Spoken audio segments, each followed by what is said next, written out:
quando eu recebi este convite para apresentar o livro, eu aqui recebi no e-mail, confesso que pensei que era um livro sobre o Benfica. Mas depois li o efeito e confesso, ninguém vai levar a mal na sala que eu vou dizer agora, porque nem sai ninguém, por favor. Confesso que era o efeito Lino Carvalho no futebol português, mas não era. Era sobre o efeito Trump. E eu pensei que era uma ótima, extraordinária oportunidade para trazer aqui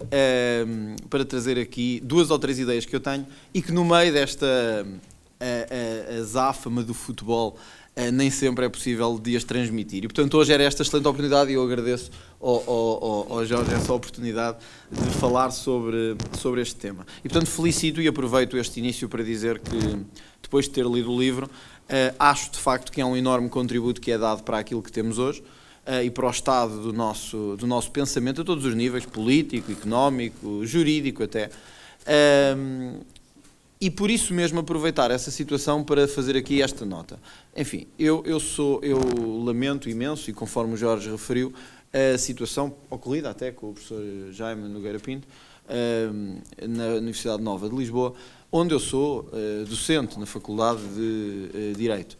E tenho a certeza absoluta, e o Jorge referiu isso, porque conhecemos muito bem o espaço. O Jorge foi lá aluno, eu fui lá aluno, sou lá professor, conheço bem as pessoas que lá trabalham, e tenho a certeza que o que ocorreu não é de todo institucional, não é de todo prática daquela casa, nem é de todo prática do nosso ensino público, que eu conheço bem e que sei, porque sei de facto e tenho a certeza que não foi mais do que um grupo de pessoas que, por uma opção deliberada, optou por, e nesse sentido é a minha opinião, coartar o livre pensamento. Mas tenho a certeza que nada tem que ver com a Universidade Nova de Lisboa e acho lamentável que isto continue a ocorrer em Portugal desta forma, que não haja mecanismos de controle que o permitam fazer de forma, ou que permitam acautelar este tipo de situações no futuro.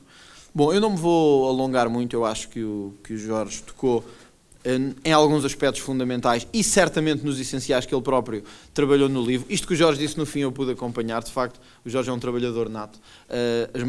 As nossas madrugadas a dormir são as madrugadas dele a trabalhar e isso é qualquer um que mova no seu círculo testemunha disso, mas até por uma coisa particular, é que o Jorge sabia e sabe que muitas das ideias que expressa não são as minhas ideias, nem concepções que tenho, quer sobre a situação política, quer sobre também o próprio impacto da eleição de Donald Trump no mundo em que vivemos, nem mesmo sobre o conceito tal de fake news. E, portanto, era apenas nestas três reflexões que eu queria alicerçar a minha intervenção, que é rápida, mas que eu sei que até nisto o Jorge é essencialmente um autor que preza a liberdade, sabendo que muitos dos pensamentos dele não são os meus, e eu escrevi-o na introdução ao livro dele, disse isso mesmo, que muitas destas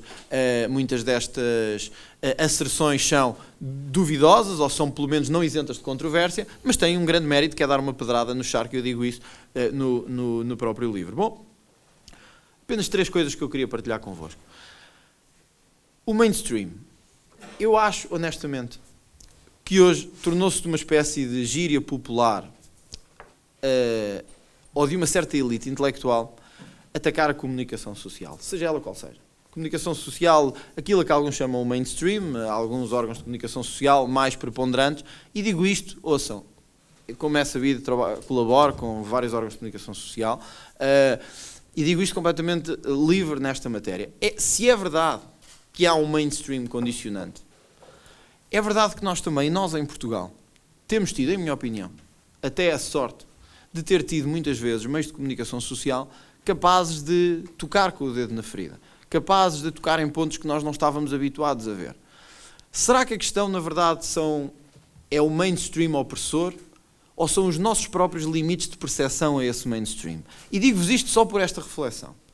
Serão, de facto, esses grupos económicos que não deixam que as coisas saiam cá para fora, que controlam o pensamento político dominante, e o pensamento social dominante, e o pensamento jurídico dominante?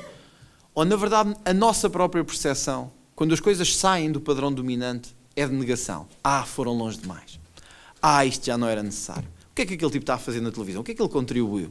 Quantas vezes nós não dizemos isto? Quantas? E não somos nós, individualmente. Nós, nos nossos espaços de sociabilidade. Quem é aquele para ali estar?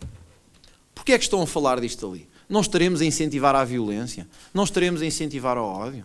Não estaremos a incentivar ao... Porquê é que dão tempo de antena àquele tipo? O que é que aquele tipo é de representativo? A nossa própria lei, quando estabelece os tempos de antena, fala em representatividade, de tal forma que alguns nem espaço têm para isso, mas é a nossa própria lei. Portanto, será na verdade o mainstream da comunicação social ou será também associado à nossa própria responsabilidade? Será que não temos culpa nisso? É que nós gostamos sempre de tirar a culpa para os outros. O problema é a comunicação social. O problema é os jornais dominantes. O problema é os mausões dos políticos que têm a mão na comunicação social e os seus amigos que lá estão. Nem sempre é assim. Nem sempre é assim. Somos nós próprios que vemos muitas vezes o mundo de forma diferente. E quando é demais, e reparem, nós tantas vezes o dizemos, eu digo, isto já foi demais. Estas imagens para quê? Isto choca. Pois choca, mas isso é que é fugir ao mainstream.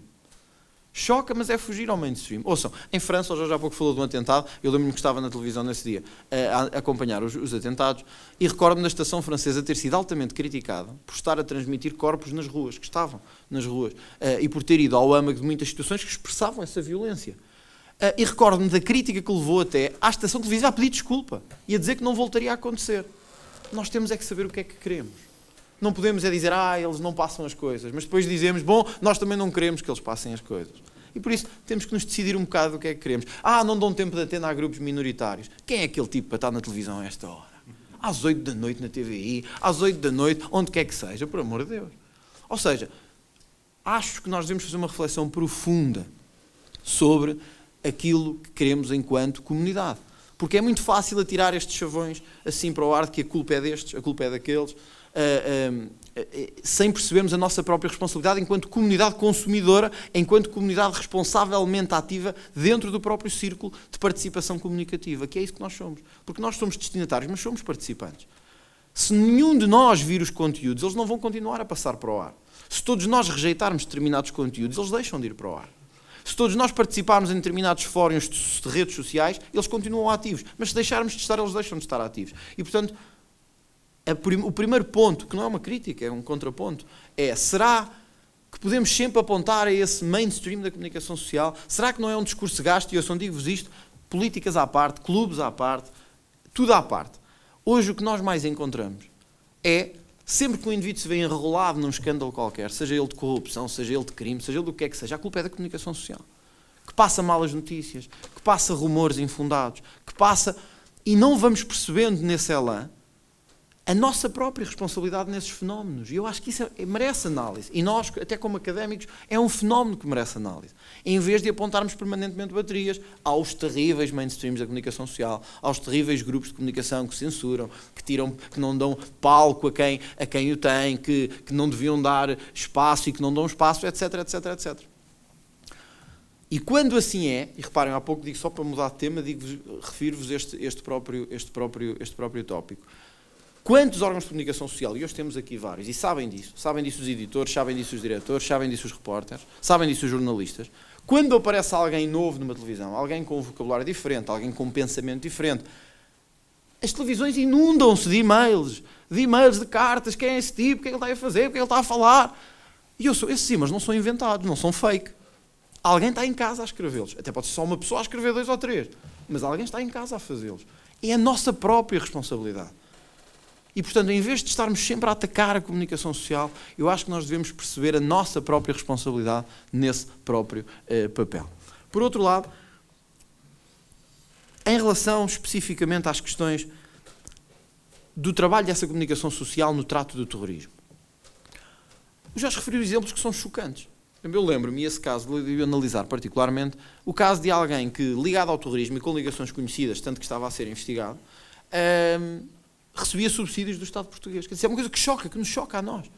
Que nos choca. Mas eu vi isso tratado em alguns meios de comunicação social. Tratado, analisado, com visões opostas, naturalmente nem todos concordam. Eu acho que é chocante, outros acham que não. Ouvi até que o melhor para a investigação era não lhe retirar os subsídios, para não lançar o alerta. Ou seja, e não estou a justificar. Estou a dizer que uma vista tem sempre 2 pontos. Um ponto de vista e o outro. E muitas vezes nós não percebemos a nossa própria responsabilidade nisso. O que vos quero dizer é que eu acho que no meio do raciocínio e do meio da lógica, que muitas vezes deixa de ser lógica, nós temos até uma comunicação social que muitas vezes toca nos pontos que interessam e sabe promover reflexões quando elas são possíveis.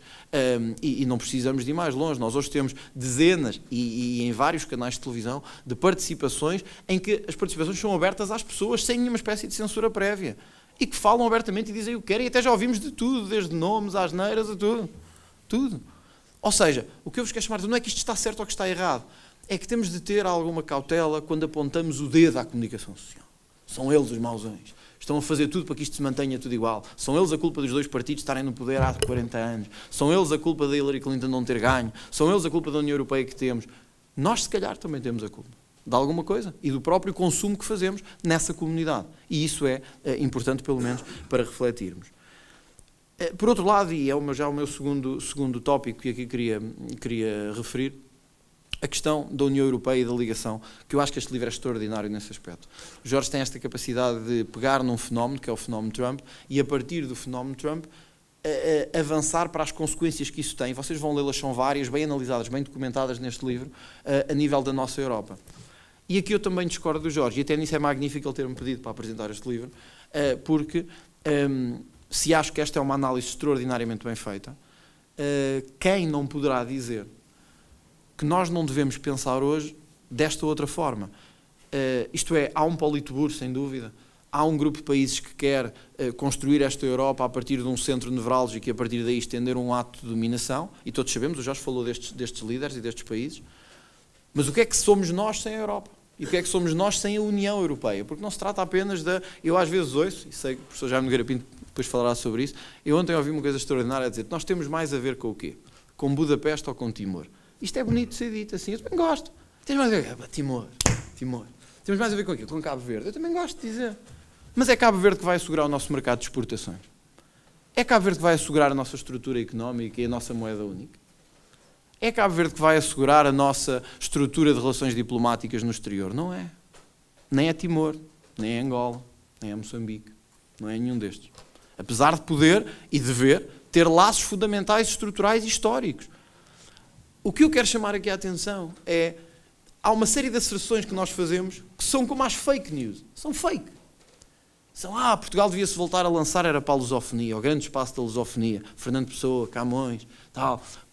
Fernando Pessoa, o nosso império é a língua. É bonito, mas não cria os nossos casacos, nem gera as nossas moedas, nem gera a nossa economia. Nós precisamos da Europa. Não vai haver Portugal sem Europa no futuro. Não vai haver intervenção política portuguesa no futuro e no exterior sem a Europa. Ouçam, nós hoje temos um país com 10, 11 milhões de pessoas. A Alemanha tem 80 milhões de pessoas. Mas mesmo a Alemanha, que tem 80 milhões de pessoas, não é nada comparado com a Turquia, com a China, com a Índia, com os Estados Unidos, etc, etc, etc. E, portanto, mais uma vez, é uma opção estratégica. Queremos ser um conjunto de países residuais ou queremos ser um bloco com dificuldades, porque nenhum bloco se cria sem dificuldades. Vejam a história dos Estados Unidos da América e de outros blocos. Nenhum bloco se cria sem dificuldades. Mas há uma coisa que eu tenho para mim, e por isso, discordando do Jorge, apesar de perceber a sua análise, que Portugal é que nós conseguimos imaginar sem a União Europeia. Portugal é que nós conseguimos imaginar sem a União Europeia, em termos de estruturas, em termos de livre pensamento, em termos de liberdades, em termos de desenvolvimento humano, em termos de desenvolvimento académico. Sabem, hoje, olhem, um elemento que raramente é falado.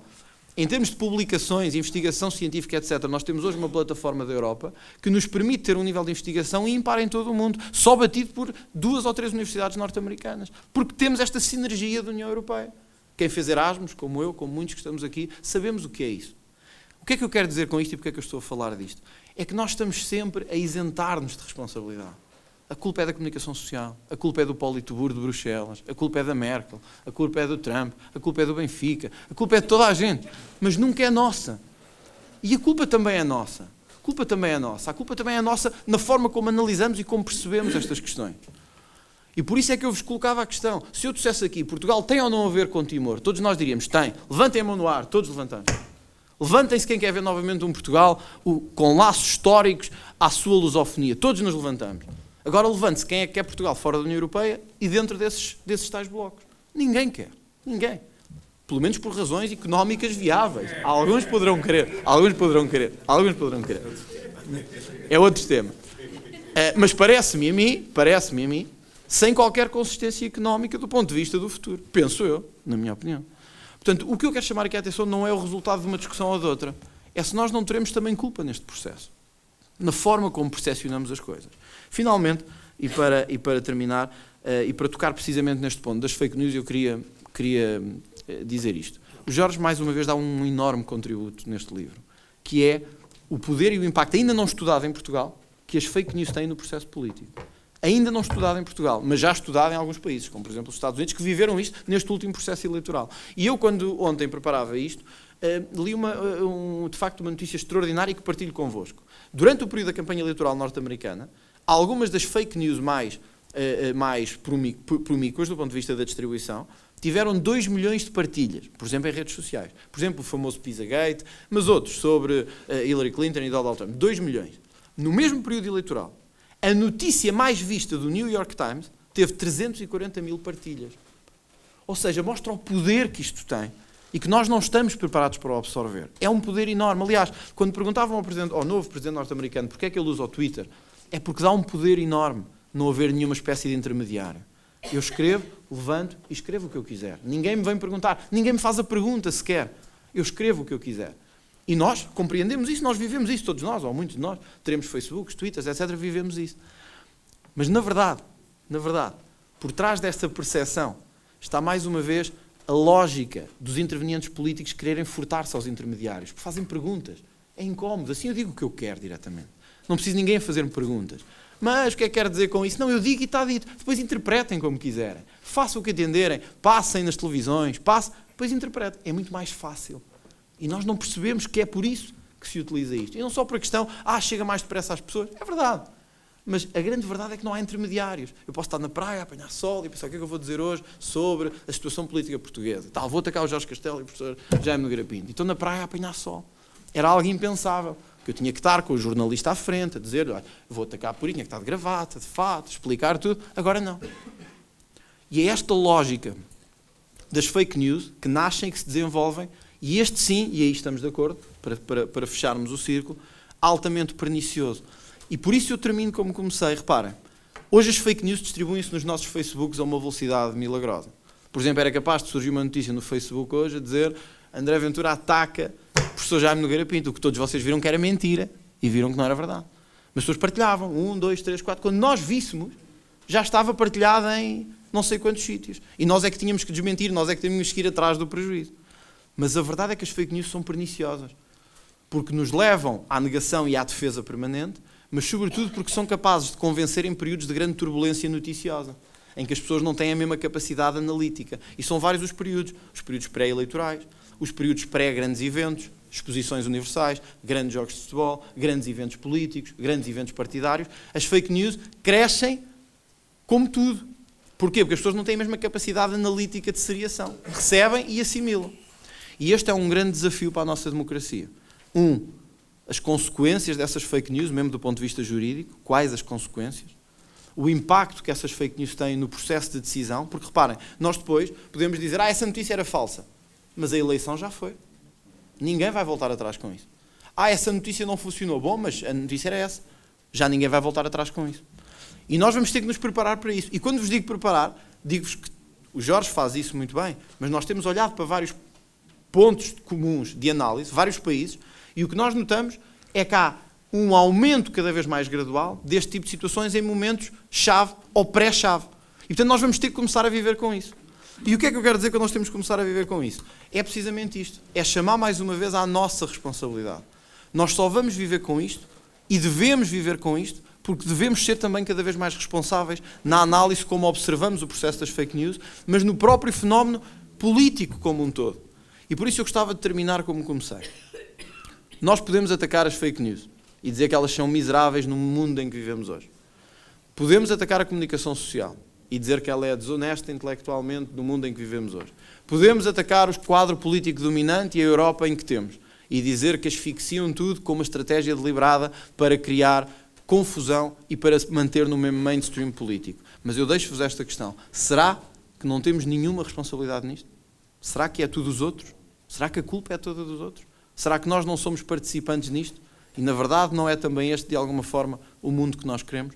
É uma questão que deixo e que penso que poderá ser também respondida depois. Peço-vos desculpa também, não só, enfim, penso ter sido breve, mas queria pedir desculpa, depois terei de sair porque tenho aulas ainda hoje e por isso é que terei de sair um pouco mais cedo. Tá? Obrigado.